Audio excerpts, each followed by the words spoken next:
C'est que ça conscient. Amen. Quand je le fais, elle m'a fait courage.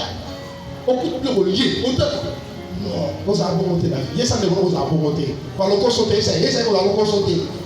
Et là, il y a des dégâts. Et là, comme si on avait été dans la liste, ça a été. À côté de moi, il a monté le banane. Il a monté le ah, ils sont là, ils ont été ailleurs. On va le quitter. Ils ont fait le tour qui va voir le banane. On va prendre le pété. Ils vont écouter. Les années, ils ont le là. Et les gars vont payer la Dakar. Amen. Attends, yaya. Être union sur le Dakar et mine la cour. C'est un mauvais courage. Alléluia. Mais pas seulement on va pas inviter, il y a un moment où et ça dit c'est un mauvais courage. Alléluia. Et après, je suis sur ma parole, sur la montagne, camarade, papa, maman, bien, tout le monde va être là, ma parole, il n'y a pas de mal à si maman, moi, je suis sans faire des voilà, si le téléphone, autant que tu as téléphone, on va apprendre. Ni ma soeur, ça va s'il va télé. Ah! Oh, je suis prudent. Quelle prudence? Oh, je suis courageux. Au moment où ma mère joue, je ne sais pas où ma mère joue sur la bombe. Un mauvais courage. Amen. Kataka. Alléluia. Il y a un bon courage et un mauvais. Bon, il y a eu des invités dans le bon courage. Donc, on va appeler ça. Appeler ça. Alléluia. On continue à encore. Oh, bon, on a ça combien? Après, quand on te dit, yo, il s'est dit, yo, il a fait voter. La vieille passion couragère. Ils ont un mauvais courage, c'est qui nous dit. Mais je suis pas là. Et je suis pas là.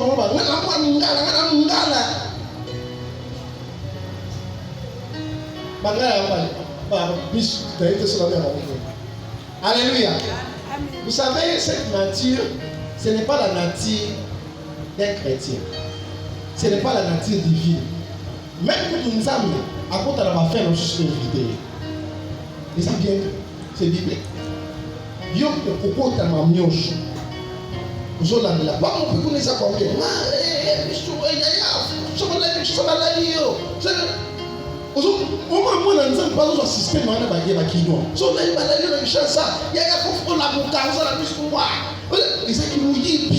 C'est que les kinos font, c'est du faux. Parce qu'ils n'ont pas de yibi. N'angola la bengana biso cause de yibi. Parce qu'ils n'ont avec qui n'ont pas contact. Pas même en sorte qu'on a pas saïwa. Pas tout pas fond la batumis. Pas ça ni yibi comme écarté. Amen. Voyez, ils ont dit yibi ya. Teste ton cœur pour la réussite. Le courage teste ton cœur pour le succès. Pourquoi Dieu avait donné à Jésus cet ordre? Parce que le courage va tester son cœur et il est capable de vivre le succès. Alléluia. Dieu lui a dit que c'est alors que tu réussiras, c'est alors que tu auras du succès. Alors le courage n'est qu'au tester le cœur de Josué s'il est capable de vivre ce succès ou non. C'est le courage qui va tester ton cœur si tu es capable de vivre réussite ou non. Les qualités et les capacités de ton cœur sont reconnues par ton courage. Je répète, les qualités et les capacités de ton cœur sont reconnues par ton courage. Je parle d'un bon courage. Amen. Ma qualité, on peut pas dire, un cœur vraiment, il y a qualité. Parce qu'il y a des gens dans ce monde, on peut partir à l'eau là où il y a qualité, bonne qualité. Là, il y a, hein? On comprend là. Il y a des humains. On se retire les blancs, il faut monter mes objets dans le on a tiré l'eau, je ne sais pas. Parce que déjà, on met là, déjà, on a dit. Alléluia. Il y a déjà même des secteurs de gens qui ont l'église pour eux. Ils ont fait voyager. Au bout de la Panjang. À Tsemba, des gens qui ont passé pour la Bakaïba, Passoura au Carégis. Il y a un coup de restant ensemble. Au bout de l'église, c'est définitivement la Carégis. Alléluia. je vais t'enseigner qu'est-ce que le bon courage.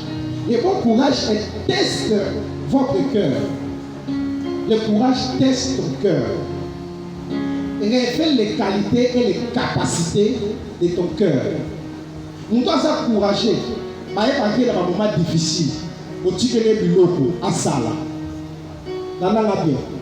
Mon église les a brûlés. Nous 100 personnes, 1000 personnes, 200 personnes, 300, 500. Dans le moment où on a dit que la moutoumou c'est un mois. Bataille ici, au Sonaka.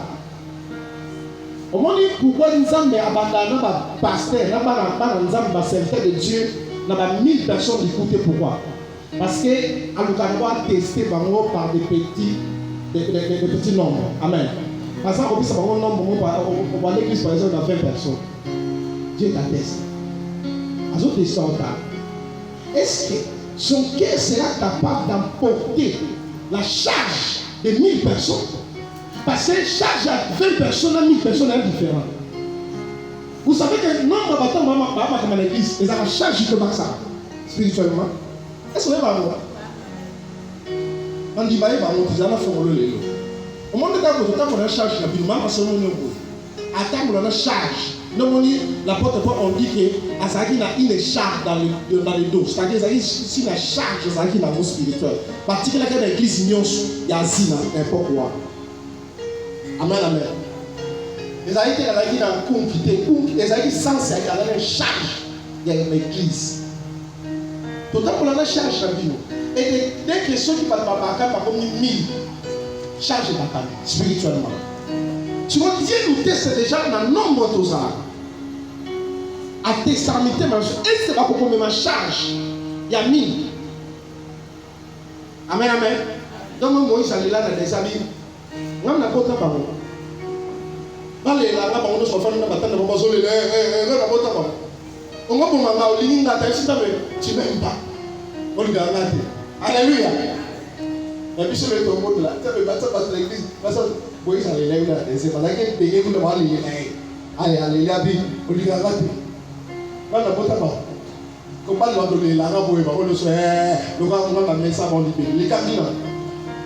Les gens m'ont dit ça va. Pas qu'on le dit bon. La charge les alikolo na yo, na juge. Alléluia. Na bimi saka d'autres personnes parce qu'à mon avis Moïse a sous charge yemo. Est-ce que vous comprenez? Na ba moment ba dimbater na biso ba pasteur. Na ba moment où ba problème ba dimbaka na ma casse. Ne ba moment ça ma pesa passer la si pas ça capable maman au-delà il y a nombre de personnes déjà. Est-ce que vous comprenez?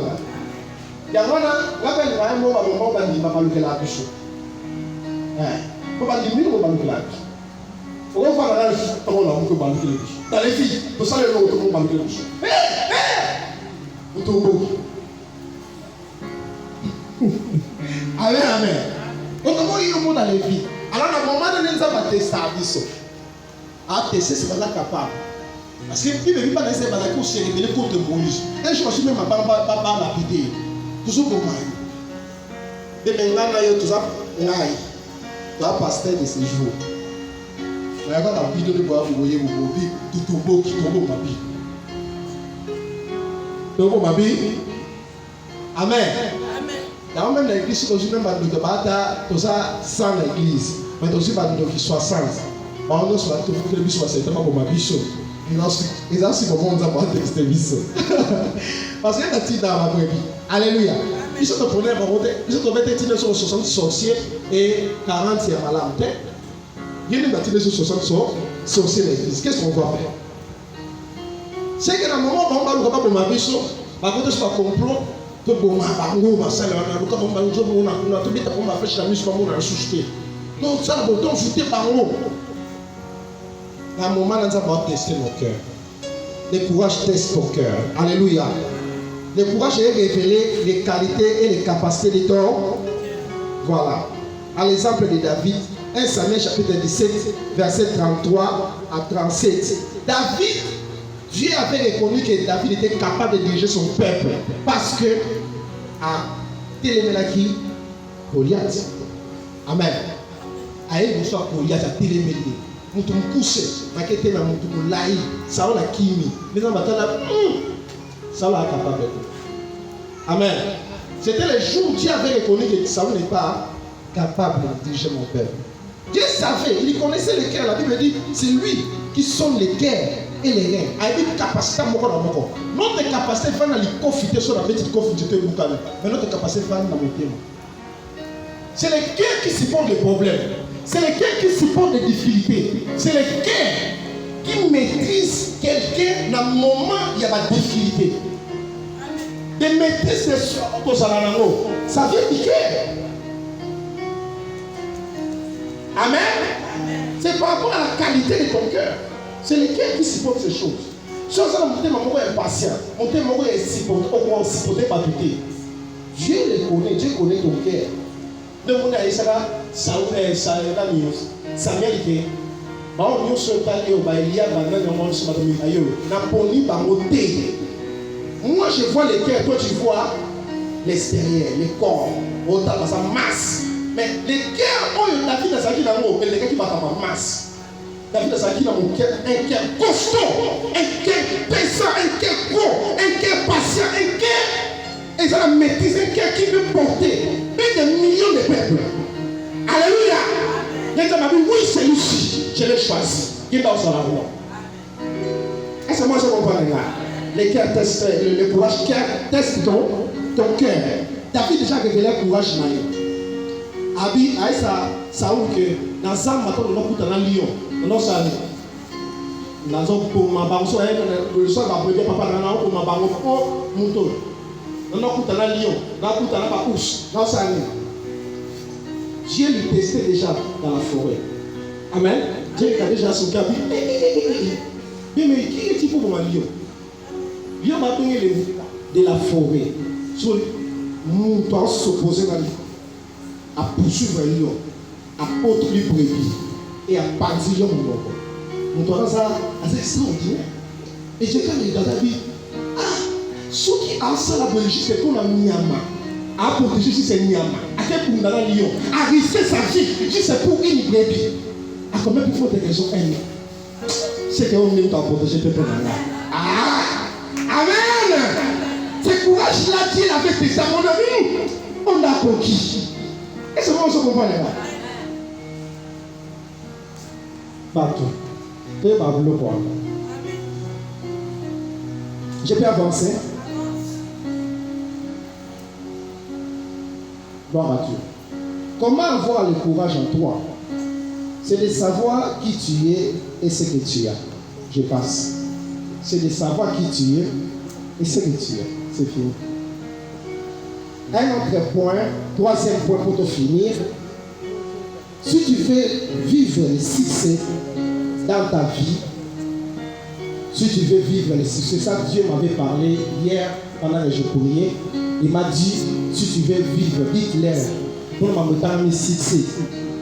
Pas ça n'a pas bon conseil. C'est le problème de conseil. Alléluia. Plusieurs personnes à quatre nabies sont un mauvais conseiller. Oyoka banane. Yo kaka bato se échoué. Muto échoué dans mariage ta femme s'absurde. Eh ya mi bali. Baza batuté wala pour faire le bien. La même chose dans morale. C'est fini pour la yo. Il y a on tient le livre ça mi bali. Je vais mal en salle à Chokabo. Yo maman se souvient. Après d'avoir une belle, voilà, yango. Dieu si, n'importe quoi. Or que le mariage, c'est aussi le pardon. L'amour, c'est aussi le pardon. La Bible dit, l'amour pardon. Mais il y a un conseil dans la morale, il y a un conseil dans la tout. Et tu ne peux pas réussir ton mariage. Après un jour, oh, c'était lui. Il a eu des problèmes dans nous. On a un mauvais conseil. Papa. Alléluia. Qui te conseille, qui te parle? On peut faire échouer. Dans mon thème, avec ça, dans le Congo, sont échoués. Alors, quand ils vont sur la yo, pas que ce soit pas conseil à ma paix. Il y a un conseil à plus de malade. Ils ont ma paix. Alléluia. Moi, je suis dans le contact avec des hommes qui me disaient, Baldini, tu vas bonder les pots naïfs. À cause de la qualité là. Dans le Congo, trop. Alléluia. Sikoyo, est-ce que ma na vie si kana passer là si vous avez à solo on dit là ce qu'on ne peut pas passer ni qui va y on dit va pas comprendre c'est que avant d'appeler la bonne de la peau dans monde c'est que nous doit passer là quelque chose. Vous voyez pas passer dans son là parce que papa a des conseils dans cette année. Faites attention à des conseils. Mais ce qu'on a il faut que ton cœur est comme capable de se maîtriser n'importe quel conseil au yoga.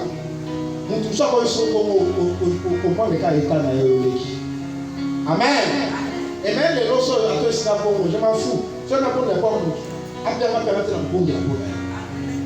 Oui, j'ai déjà fait. Pourquoi je m'en fous? Parce que nous avons bien rapport à ma Alléluia.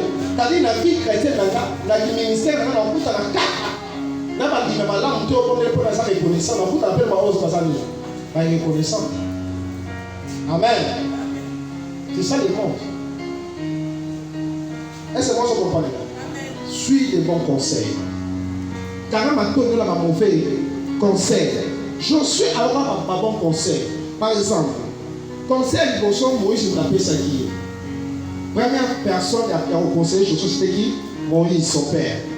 Deuxième conseiller, avec conseil, dans Josué chapitre 1, verset 16. Jusqu'à 18, je lis. Il répondit à Josué en disant, nous ferons tout ce que tu nous as ordonné et nous irons partout où tu nous enverras. Nous t'obéirons entièrement comme nous avons obéi à Moïse. Veille seulement l'Éternel ton Dieu être avec toi comme il a été avec Moïse. Tout homme qui sera rebelle à ton ordre et qui n'obéira pas à tout ce que tu lui commanderas sera puni de mort. Fortifie-toi seulement et prends courage. Vous voyez? Même conseil, nous avons appelé ça qui est fortifie-toi, prends courage. Par homme, on va mettre dans la guerre, dans la faillant. Par exemple, on va appeler ça même conseil. Fortifie-toi et courage. Et fais-toi, attache-toi à ton Dieu comme Moïse. On n'allait pas attacher à Dieu. On va conseiller et il y a des Josué. C'est fait seulement que l'Éternel ton Dieu, à sa nuit, à sa maman, bis au sa nuit, que vous obéissez. Est-ce que vous comprenez? Sois entouré de belles personnes. On va couper sur ma bon conseil au nom de Jésus. Je déclare, si toi sois entouré de belles personnes, on va couper sur ma bon conseil au nom de Jésus. Si on s'est entouré de ma mauvaise personne, elle va te soumettre à la mission à vous. En capacité, tu appelles ça soit ton fanté. Parce que chaque jour, il y a un pasteur qui dit pasteur escroc, que tu sois escroc comme ton ami. Amen. Je dis la vérité. Là, frère, moi, je suis là, avec moi, j'adore finir à passer, à finir à prophète. Tu ne peux pas dire escroc, tu ne peux pas dire que son cas. Après, alors qu'il puisse te l'écrire, toujours évangéliser. Après, ça sert au puisse évangéliser là. Parce que ça va bien là. C'est intérêt, parce que ça va ça. Donc, là, quand on a un message, ce sont des escrocs des infantériens. Alors, on a dit, tu es escroqué, nous. Après, le Seigneur m'a conduit chez eux. Parce que si la nakuna. Amen. Je dis avec parce que si la nakuna suko. Après dans la communauté, les frères qui ingéraient les prophètes sont des escrocs. Le coup d'aller face à face. Dans la se présenter, je suis prophète. Après, Aboma qui tu as. Je donne, comme on a les Seigneur me dit qu'il doute du prophétique et l'ingérie des prophètes. Vous l'avez à voir. Pourquoi ça me sert à voir? Après, nous avons pas taxé la paix au moins à 4 naïs. Après, on a essayé. Toi, tu doutes des prophètes et tu doutes des prophétiques. Maintenant, tel que tu es là, au porté déjà cinglé, il y a couleur bleue. Vous savez, on a pas tout. Le Seigneur couleur bleue. Vrai ou faux? Après, on va changer le verre à quitte. Après, à Zomisco, à Zalé pour la quitte, à pas Zomisco bien. Oui, c'est vrai. Mais c'est là avancé. Pour l'avancer encore. Mais ce n'est pas que yo dans le voyage n'a passé. Pas que le voyage au bout d'un an. Et je vais te prouver mon en ligne OK. Dieu me révèle aux gens connexion dans la France. Et femme beaucoup donc depuis 40. Mais maintenant bloquant bateau et ben là-bas. Comme dans votre hôtel, on peut se Congo. Ah, on est Amen. Les frères, les lacs de Fana. Ake matata benga prophète. Bonde la pona là. Nena qui est. Ake de boma, prophète bonde la pona là. Nabi, comment est le prophète? Nabi, mon sa prophète. Amen.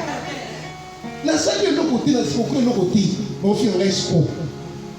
Bimaka na papa on va payer bien. Ah, on va escoira. Mais on se côté de côté. Et tant que je vais pas pour trop, aujourd'hui c'est détruit. Amen. Au fond, le problème, ma fille va pas ça dans ça, ma fille va pas ça dans ça, ma Dieu. Bien aimé, pour vendre dans la milliard à Bongo. Éviter de telles personnes. La carte d'église, frère, c'est la personne qui va conseiller à éviter. Alléluia. On va avancer, à ça, on thème à ma paix, mais à Bongo, à travers ces choses, à la santé, à la volume, ok, les hommes, à la team, super le monde à dire. Est-ce que moi je comprends? Évite de mauvais conseils. Dieu dit dans le livre des Prophètes, chapitre 8, pour finir, Prophète chapitre 8, Dieu dit ceci, le verset 14, la Bible. Les conseils et les succès m'appartiennent. Je suis l'intelligent, la force est à moi. Amen. Premier conseiller de ta vie, c'est le Saint-Esprit, c'est Dieu. Moi, je suis avancé à vivre le succès. Les conseils et les succès m'appartiennent. Vous voyez? C'est-à-dire les conseils marchent avec les succès. Quand tu trouves un bon conseiller, tu auras le succès. Succès à David, les acquis aussi cachés par rapport à bateau parce qu'il va conseiller, parce qu'il va conseiller fort. Par exemple, Nani conseiller moi David, j'oublie son nom. Qui peut me. Hein? Non, Nataté. Achitophel. Amen. Cet homme-là, c'est terrible. Son appel, son conseil, c'est comme si tu as consulté l'Éternel lui-même. Il faut conseiller. Donc, son appel, son conseil, mais ce qui nous a dit conseil à Achitophel. Nous avons consulté un zam. Donc, c'est inutile d'aller consulter Dieu, pas chez Achitophel. Si on n'est pas Achitophel, la personne meilleur conseil dans la vie pour réussir. Donc, on y réussit à David à royauté. Chaque coup, chaque fille a royauté. Pourquoi? Parce qu'elle a entouré dans ma bonne conseil. Est-ce que moi je comprends là? Qui conseille ton type? Marie, mon pas n'a yo. Prétendant n'a yo en un futur. Dans la conseil dans la conseil, moi si n'a yo. Moi à la temps moi pour vendre bien pour maman, moi ça change maman. Yo me connais dans mon moment non soutien. C'est ça nous pas conseiller. Alléluia. Yo me connais. Yo. Oh. Moi ça me fait cher comme yo. Problème ni yo non bala yo voilà on t'a conseil ma soumbele dans mon tout pas comme si moral non c'est que faut nous mise pas ma bibali ya abando ko tsoka ka kwa tiko boye tiso de yo bala so so il a dit dans les rapports les on y va amen là si moral non déjà allié aussi là dans mon bal Badika, on peut se prendre où tu es validé. On va parler de ton peut se retrouver. Soit nous voyons mauvais valide. C'est pas normal. N'a pas ça au conseil. Au Yokanan, c'est ça le problème. Est-ce que moi je comprends ça? Au Yokanan, n'a pas ça le conseil marche avec les six. Dieu passe à la première conseiller. Deuxième conseiller, ce sont les ordres de Dieu. Il est comme ça, on va conseiller à Bandoki. Je vous dis la vérité. Camarade de l'homme, on copa, on pena, lié. On t'a les bons amis sur mon monde. Nous, nous, nous, nous, copa, c'est pas normal. Amen. Donc, tu as un copa, et lié, et ça n'a ni douche. Je vais finir par le vieux mourir. Amen, amen. Choisis les bons conseillers. Premièrement, la cité Nani, Dieu. Deuxièmement, les hommes de Dieu. Les hommes de Dieu. Et choisis que les hommes de Dieu. Si on est là, il faut n'importe quel homme de Dieu a cause à conseiller nous. Est-ce que vous comprenez là? Parce qu'il y a des méchants hommes de Dieu bazar. À propos de monde. Ça va? Il y a un petit gars qui est le Dinda. Quand on a Dinda, il va passer. Je vous dis la vérité, quand on a homme de Dieu pour moi, tu as Dinda. C'est ça que la gars il a coûté là pour homme de Dieu. Homme de Dieu. Là, ils sont païens, homme de Dieu. Tu as Dinda. Après, écoutez, on a passé. Où ça dit c'est tout au Amen. Mais attention, choisis des bonnes personnes. On va appeler ça ma meilleure corps. Ah. Dernière des choses, ce sont des relations. Dernière des choses, Dieu m'avait parlé aussi des relations. Il m'a dit plusieurs enfants de la joie de l'Éternel. Par ça, ma mauvaise relation. Pour ça, ma relation à la vie. Et le monsieur là qui est toujours déclaré, toujours bon, tout le son dans sa ma peau, tout le son dans ma robe, aux gens bénis, tout le son dans ma tête, parce que vous avez ma relation à ma bouche, vous avez ma relation à ma tout le monde, ma peine de ça autour de toi. Choisis de belles relations. Amen. Les relations, on les choisit. Choisis des bonnes relations. Est-ce que moi je comprends là? Le roi la carte de ma relation à ma belle, tu capes à tout yama. Les gens ne pas comme conseiller, les gens calme comme conseiller. Donc, choisis des bonnes relations. Et bien, la paix à cause de ma mauvaise relation. Et bien, la paix à cause de ça. Choisis des bonnes relations. Bazali. Qui m'a la paix? Quand on a tourné en malade. Et c'est alors que tu vas réussir. Alléluia. Amen. C'est alors que tu vas vivre le succès. Choisis des belles relations. Et pour booster. Maintenant, la relation, ça va million. Maintenant, la relation, ça va intelligent. On va sage. On va loin. On va une fille de l'aigle. Alléluia. Qui peut voir plus de. Donc, par exemple, dans ma caméra, on ressemble à 10 ans, 5 ans après. Après, c'est le conseil dans le vélo. Choisis de telles relations. Alléluia. Amen. Quand tu as une relation, on va pas mater, on va plus pas conseiller, moi ça me tombe. Le cas va conseiller à bien, le cas va relation à bien au récit de la vie. Amen. Amen. Parmi les belles relations, moi, ce sont des relations qui y a pas dans le c'est-à-dire que ça rempli du Saint-Esprit. Quand on a tout fait dans tout le monde, on est rempli du Saint-Esprit. Et quand filiation de l'autre côté, donc quelqu'un d'abord, on a pris à cas, à y parler, le même temps langue. Monia, am ko bandombolote. Asa mutupe oyo ayo ka ta sente o fa na ta solution le na na loti ko problème. Pour ma ba loti na exact. So o kuta na mutambongo ils ont pas passeport pour jouer. Amen. Muto vraiment yo ka moni mo sang. Ala la vraiment loti ndo chaque fois pe ça là. Ne pas toi calme. Amen. Alléluia. Choisis de telles personnes. Ma conseil à bien. Prier à ma casse. Ok, à dégager l'onction, à dégager l'atmosphère de la gloire de Dieu. Dès que ça peut venir, il faut la fêter. Amen. Mais yo bakamana yo, bato bakena mataka ton midi poko. Ni awe za lelo to mono dimanche to mono de 10 heures to limwe. Toi c'est le to mo na yo. Après que tout noté. Les gars vont commencer la papa. On va dans ça, matanga. Des bakamana on va voir matanga. Amen. Amen. Choisis des bonnes relations. Choisis des bonnes relations. Ok. Les gens attention à Bible à cause de la relation. À cause de la tout le monde qui doit tout dans la. Je vais te montrer les doigts, je te vois déjà. Mais je vais déclarer sur toi. Vous savez, succès, nous sommes dans la vie et ça n'a pas rapport à la relation. Ceux qui ont coûté ma relation à bien, tu auras des succès. Ceux qui ont coûté à la paix, on va nous tirer au didi. Ma pépélé, ma dinga cause ma relation. Amen. Le cas ma relation à bien. Le cas ma relation va tout passer patient dans la vie. Va tout passer chaud dans la tête. Eh, non, on va aller là. Non, mais même pas comment me mettre dans les boulot. Mon temps la chaud dans la vie c'est impatient. À ça la maîtrise de soi t'es comme écarté. Carrément pas tout passer patient, passer calme. À refaire la boyer, à plus son conseil mon quoi bien. En mon temps que faire les boyer au cas au senti paiement du cœur en toi que tu vas réussir la vie. Mais là, ça n'a précédé.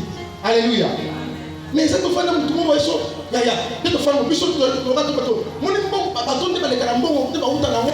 Tu vas les carambons, tu vas les carambons. Vraiment, faut tout voir qu'il va monter à bombe. Papa, Kaïda. dans la tête. De ma soeur, quand on fait le caca, maman beaucoup. Un jour, on soupe. Je suis Elohim dans mon papa. Amen. Dis les allons pour le sconder. Demande le tournoi, pas dans ça, mais espoir. Il y a des yipi. À côté de tourner un bon bois, afin qu'il ne pas détourner le côté. On va détourner un bon. Quand ça va penser à ce jour, il y a un cahier dans sa tête. Nous devons transformer le cahier d'amour à Koufa. Faites attention, tu vas mourir aussi comme moi. Amen. Si quand Marade a ma paix, ils vont détruire ta vie. Amen, amen. Ça va pas ça a posé la vie. Là, c'est dans la calme, et maman m'a enseigné. J'aime bien la vérité. Donc, il y a des malim. Donc, il y a malim. Parce que les gens vont faire du saut. Papa, j'ai la maman, ils avaient pour moi. Parce que, comment on a soutien? Des moments, on a fait la tour, la fois passée à dire, comme tu n'as pas qu'à les sons. Après, la tique au bétatou, la tique. Et comme tu n'as pas qu'à les sons. Moi, je vais la communiquer. Amen. Amen. Donc, il y a malim. Amen. Maman, je vais presque vous dire. Amen. Est-ce que vous avez la visionnaire, moi, ma paix? Hey! Mais là, tu comptes dans ma blouse. Pourquoi je ne vais pas prophétiser ma kiss? Parce que j'ai un peu de mal. Souvent, mes expériences dans ma boum de ma cale. Faites attention à ma prophète à boum de ma cale. Voilà ce que je ne pas ça ma kiss. Amen. Faites attention à ma prophète. Au tour de la prophète, vous avez un peu de boum. À vérifier ses prophéties. Alléluia. J'aime bien vérifier. Basé à Copo, la épée, ça la calme. Est-ce que la calme? C'est pas son état. Vraiment, mon bateau, ça me passe à la boue. Moi, tu me pas ma problème. Ah! Yo, est-ce que ils sont beaux déjà? Dans la quantité, dans la quantité, quand ils sont en bas. Quand